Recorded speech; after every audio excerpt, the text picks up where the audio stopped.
प्रायोजक है दगरू सेठ jewellers, GM road near radio station.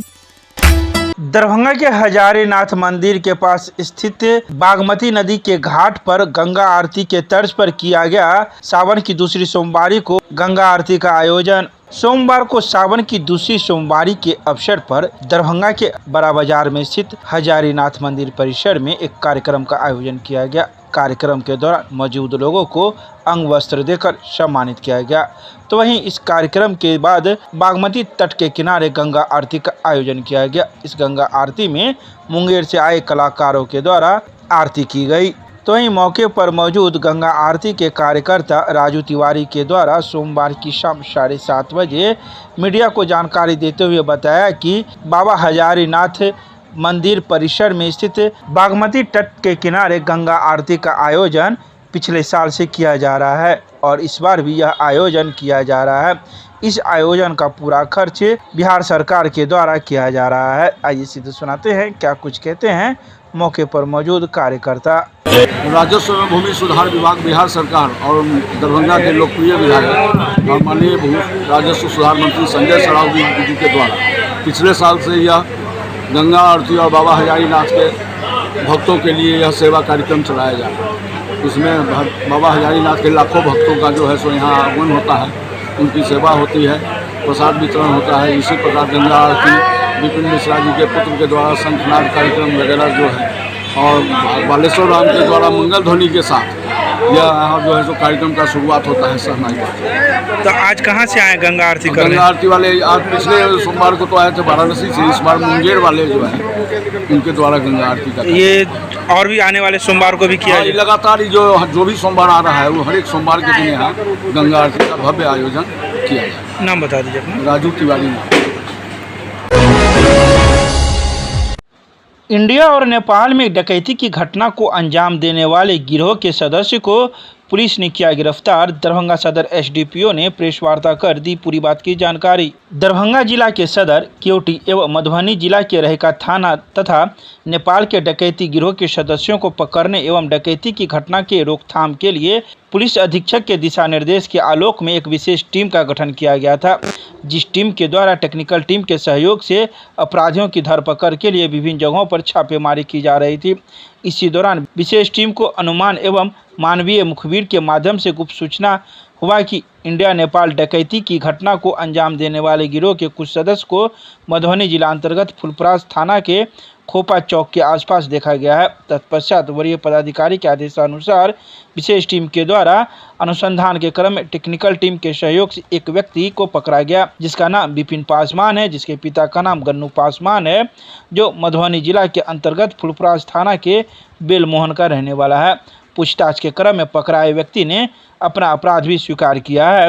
उन्होंने अपने बयान में इंडिया एवं नेपाल के साथी के साथ मिलकर योजनाबद्ध तरीके से संगठित होकर दरभंगा जिला के सदर, केवटी और मधुबनी जिला के रहिका थाना अंतर्गत अन्य सीमावर्ती इलाकों में डकैती की घटना को अंजाम देने की बात को स्वीकार किया था। आइए सीधे सुनाते हैं क्या कुछ कहते हैं दरभंगा के सदर SDPO सोमवार को दोपहर 2:30 बजे प्रेस वार्ता के दौरान मीडिया को। दरभंगा जिले के कुछ थानों में जैसे केवटी सदर थाना और कुछ थाने मधुबनी जिले के भी हैं रहिका, जहाँ पे डकैती की घटनाएं घटी। उन घटनाओं के मद्देनजर SSP दरभंगा की तरफ से एक SIT टीम का गठन किया गया। उन घटनाओं का उद्भेदन किया गया। SIT टीम अपने मैनुअल और टेक्निकल तरीके से उपयोग करते हुए गिरोहों के पीछे पड़ी हुई थी। उनके पीछे पड़ते हम लोगों ने बहुत सारे सूत्रों के द्वारा पता चला, इसमें का एक जो सबसे मुख्य लाइनर है, जो कि डकैतों को, इनमें कुछ काम करने वाले लोगों को नेपाल से बुलाता है और यहाँ पे घटना करवाता है।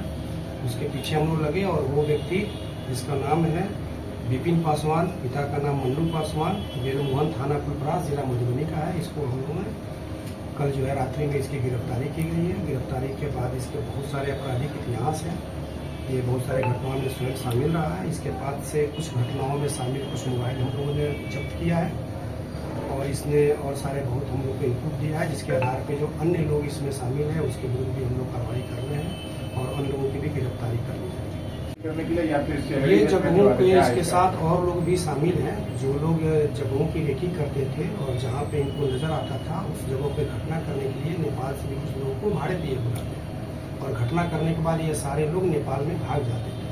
अब की बार भी जो यहाँ एक दो घटनाएं हुई हैं उन घटनाओं को भी करके ये लोग वहाँ भागे हुए थे। हम लोग इनके पीछे लगे हुए थे, इंतजार कर रहे थे कि फिर वो इधर कब आएंगे। वे इधर आए और हम लोगों ने उनको गिरफ्तार कर लिया। कई बार हथियार भी सप्लाई होते थे, क्या हथियार भी ये लोग सप्लाई करते थे? ये लोग हथियार वाले गिरोह से संबंधित नहीं है। ये अभी पुराने जो डकैती की परंपरा है जिसमें कुदाल और ये हथियार जो टंगली ये सब इस्तेमाल करते हैं और ये सब इस्तेमाल करके फिर नेपाल जाकर रख देते हैं। पूछताछ में सब बताया कि कितने घटनाओं को अंजाम दिया। हाँ, अभी इसने यहाँ पे 4 घटनाओं का एक्सेप्ट किया है मधुबनी और दरभंगा जिले में और इसके पिछले भी आपराधिक इतिहास है उसमें भी ये शामिल रहा है। दरभंगा में कहाँ की घटनाओं में एक्सेप्टेंस की? 2 घटनाएं हुई थी सदर थाना क्षेत्र के अंतर्गत, एक जो है कि केवटी थाना के अंतर्गत। इसमें और भी किन लोगों के हाँ, बहुत सारे लोगों के अभी हमको नाम मिले हैं, इनपुट मिले हैं जिनको अभी मैं आपको नहीं बता पाऊंगा। बस हम लोग उनके पीछे लगे हुए हैं, उनकी जल्दी गिरफ्तारी हम कर देंगे। इसका क्या कोई मास्टरमाइंड भी है, कुछ पता चल पाया? ये मास्टरमाइंड टीम का ये भी सदस्य है और यही लोग मिलकर ये घटनाएं करवा देते हैं। दरभंगा के NH-27 के रिलायंस पेट्रोल पंप के पास ट्रक पलटने से हुआ बड़ा हादसा, बाल बाल बचे राहगीर। दिल्ली से जड़ी बूटियों से भरा एक ट्रक असम जाते समय दरभंगा के NH-27 रिलायंस पेट्रोल पंप के पास अनियंत्रित होकर पलट गया।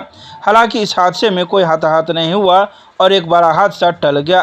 ट्रक के चालक ने बताया कि वे 40 किलोमीटर प्रति घंटा की रफ्तार से चल रहे थे, तभी सामने एक मोड़ पर एक बाइक सवार अचानक रुक गया। बाइक पर 2 लोग सवार थे। बाइक सवार को बचाने के चक्कर में चालक ने गाड़ी को डिवाइडर पर चढ़ा दिया, जिससे ट्रक अनियंत्रित होकर पलट गया। तो वहीं इस घटना को लेकर एक वीडियो सोमवार की शाम 5 बजे से वायरल हो रहा है।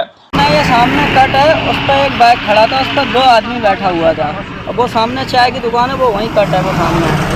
तो वहाँ बाइक हमारे पीछे आ गए, जल रही थी कार, वो बाइक वाला जैसे ही निकला वो बाइक गिर पड़ी वहाँ कट पर। उसको मेरे बराबर में थी गाड़ियाँ, उसको बचाने के चलते मैंने डिवाइडर पर गाड़ी चढ़ाई। डिवाइडर पर चढ़ने के बाद मैं सीट से उछल गया। गाड़ी डिवाइडर पर चढ़ने के बाद एक बार झोल मार गई। लोड गाड़ी है, वो कंट्रोल हुई नहीं, गाड़ी पलट गई। कहाँ से आ रहे हैं? दिल्ली से आ रहा हूँ, आसाम जाएगी। क्या है गाड़ी में? जड़ी बूटी है पतंजलि की। पतंजलि का जड़ी बूटी है। कितना क्षति हुआ है? क्षति कुछ नहीं हुआ, हमारा गाड़ी पलटा, हमारा ही नुकसान हुआ है। वो जो गाड़ी में वो था बैग वाला वो भी बच गया, कार में जो थे वो भी बच गए। हमारा जो गाड़ी का नुकसान हुआ वही हुआ। ये गाड़ी और कोई भी गाड़ी से टकराई है? नहीं, उस समय नहीं टकराई। उस समय कोई इधर से आदमी भी आ रहा था जो हताहत हो? उस टाइम कोई नहीं था, इस साइड में कोई नहीं था। उस साइड में बचाने के चलते मैंने डिवाइडर पर गाड़ी चढ़ाई, वो तब मैंने वो गाड़ी अनबैलेंस होने के बाद गाड़ी पलटी। गाड़ी स्पीड में था? स्पीड में नहीं था, 40 की स्पीड थी, 40 की स्पीड। वो अचानक एकदम बाइक वाला खड़ा था, वो एकदम निकलने के चलते वो गिर पड़ा वहाँ पे। दरभंगा की नगर थाना पुलिस ने वार्ड नंबर 9 के रत्नोपट्टी से भारी मात्रा में बरामद किया अवैध प्रतिबंधित नशीली दवा एवं सिरप। अभियुक्त मौके से हुआ फरार। गुप्त सूचना के आधार पर दरभंगा की नगर थाना पुलिस ने वार्ड नंबर 9 के रत्नोपट्टी से भारी मात्रा में अवैध प्रतिबंधित नशीली दवा एवं सिरप बरामद किया है। बता दें कि यह अवैध प्रतिबंधित नशीली दवा एवं सिरप रत्नोपट्टी के ही रहने वाले स्वर्गीय जयप्रकाश ठाकुर के पुत्र अमरदीप शर्मा के घर से बरामद किया है, जिसमें 220 बोतल सिरप के साथ ही 2 तरह के टैबलेट भी बरामद किए गए हैं। इसके अलावा एक काला रंग का बिना नंबर का एक स्कूटी भी बरामद किया है और उसके सीट के अंदर से 30 बोतल सिरप भी पुलिस ने बरामद किया है। बता दें कि अमरदीप शर्मा अपने भगना अनु शर्मा, जिसके पिता का नाम प्रदीप शर्मा है और इसका घर जीतूगाछी फुलवारी है, दोनों नगर थाना क्षेत्र के रहने वाले हैं और संयुक्त रूप से यह कारोबार प्रतिबंधित दवा एवं सिरप के करते हैं। दवाओं और सिरप को अमरदीप शर्मा के घर में छुपा कर रखा जाता था। तो वहीं पुलिस की छापेमारी के बाद दोनों घर से फरार हैं। इस बात की जानकारी नगर थाना पुलिस ने सोमवार को दोपहर 3 बजे प्रेस रिलीज जारी कर मीडिया को प्रदान की।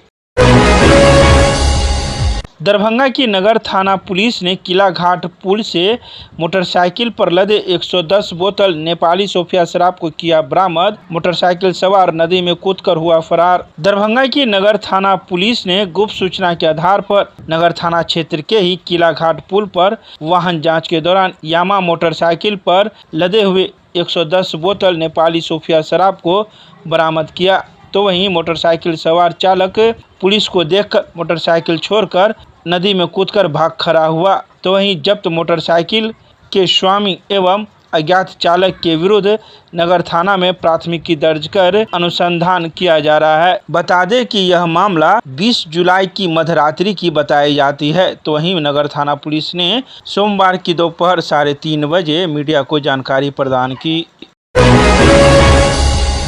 अहमदाबाद से दरभंगा के मध्य चलाई जा रही क्लोन स्पेशल ट्रेन के परिचालन अवधि को अगले आदेश तक किया गया विस्तार। यात्रियों की सुविधाओं को ध्यान में रखते हुए दरभंगा से अहमदाबाद के लिए गाड़ी संख्या 09465 और 09466 Ahmedabad Darbhanga Darbhanga Ahmedabad clone special train का परिचालन किया जा रहा है। इस क्लोन स्पेशल ट्रेन के प्रति यात्रियों की सकारात्मक प्रतिक्रिया को देखते हुए रेलवे के द्वारा इसके परिचालन अवधि में विस्तार अगले आदेश तक करने का निर्णय लिया गया है। इस बात की जानकारी समस्तीपुर रेल मंडल के द्वारा सोमवार की शाम 6 बजे प्रेस रिलीज जारी कर दरभंगा के मीडिया को प्रदान की गई, जिसमें कहा गया कि अहमदाबाद दरभंगा और दरभंगा से अहमदाबाद क्लोन स्पेशल जो समस्तीपुर मुजफ्फरपुर छपरा अयोध्या कैंट लखनऊ झांसी के रास्ते जाती है, उसका अगले आदेश तक विस्तारीकरण किया जा रहा है।